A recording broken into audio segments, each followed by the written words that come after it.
Dear colleague, I present to you a case of adnexal mass detected during the first trimester of pregnancy. In the first few seconds of the video, you saw and will see again later the presence of a gestational sac at about 7 weeks, well implanted at the uterine fundus in a central position.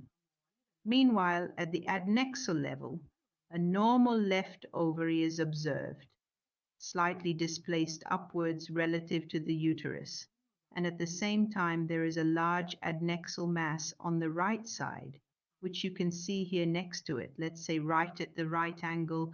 This mass has mixed characteristics, as you can see, an anechoic area, another part with more hyperechoic content, and the lower portion appears even more hyperechoic. The mass measures about 12 centimeters.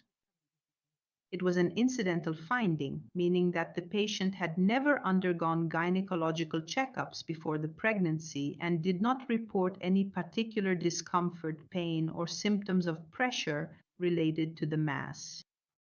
The discovery of these particular masses is therefore often a random and unexpected event, and obviously their overall size and the definite presence of accompanying symptoms can significantly affect the crucial need to perform surgical intervention, in addition to, of course, the inherent characteristics of the mass itself. Here, certainly the primary and most significant issue is the remarkably large size, because as I previously mentioned, it is approximately 12 centimeters in diameter. The diagnostic suspicion is that of a mucinous cystadenoma, as you can see from the images taken transvaginally. That formation, which appears, let's say, dirtier, in quotes, actually contains fine internal echoes, thin strands, and with more hyperechoic deposits at the bottom of the cystic formation, which indeed suggest a cystadenoma. Obviously, as we always say, in the presence of adnexal masses, it is important to assess for any abnormal vascularization, which in this case was absent. So we have a color score of 1 because, of course, hypervascularization can be highly suspicious for pathological conditions. With a significant degree of malignancy, whereas the overall characteristics of the mass are instead highly suggestive of a benign condition, certainly warranting prompt surgical intervention, but with a very good prognosis indeed. One important thing to emphasize is that every time an ultrasound approach is performed, whether gynecological or obstetric, especially in the first trimester, it is important to carry out a double assessment, both transvaginal, which is certainly more helpful, particularly in the early ultrasound diagnosis of pregnancy, and also transabdominal. This is because, as in the case at hand, the size of the mass was such that it could have been underestimated in the transvaginal exam compared to the transabdominal one. Therefore, it is important to highlight the necessity of a dual approach. Obviously, in this case, the patient must be referred to a surgical center to undergo, at the appropriate time, a laparoscopic surgical removal of the adnexal mass, because due to its large size, there is a risk of torsion. The occurrence of an acute abdomen would represent an emergency during pregnancy, one that could even compromise the positive outcome of the pregnancy itself.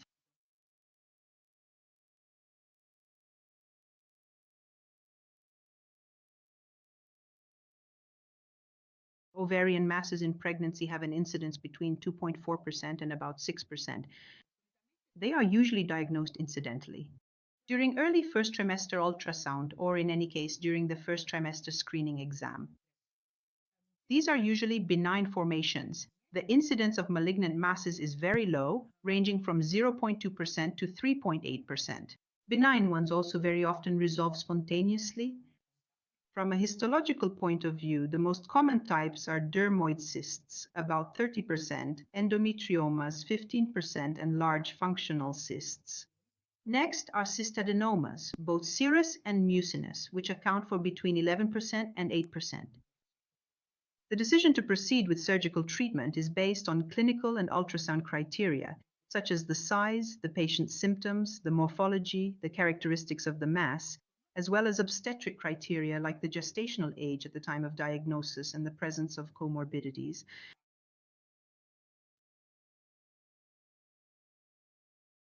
It should be emphasized that certain ultrasound features observed during pregnancy may be easily misinterpreted due to the influence that different hormone levels can have on the mass itself.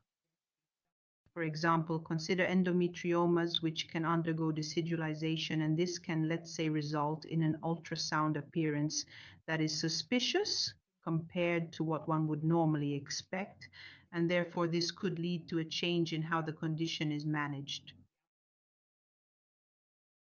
Numerous studies have been proposed in the literature on algorithms for evaluating ovarian masses during pregnancy, such as this one published by Professor Testa's group from Gemelli in 2021, in which the presence or absence of symptoms is assessed.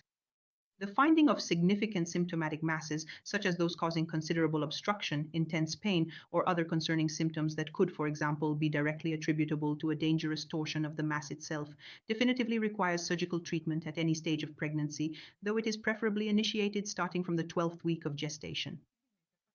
This critical necessity is fundamentally due to the inherent risk associated with both the surgical procedure and the anesthetic treatment on the developing embryo.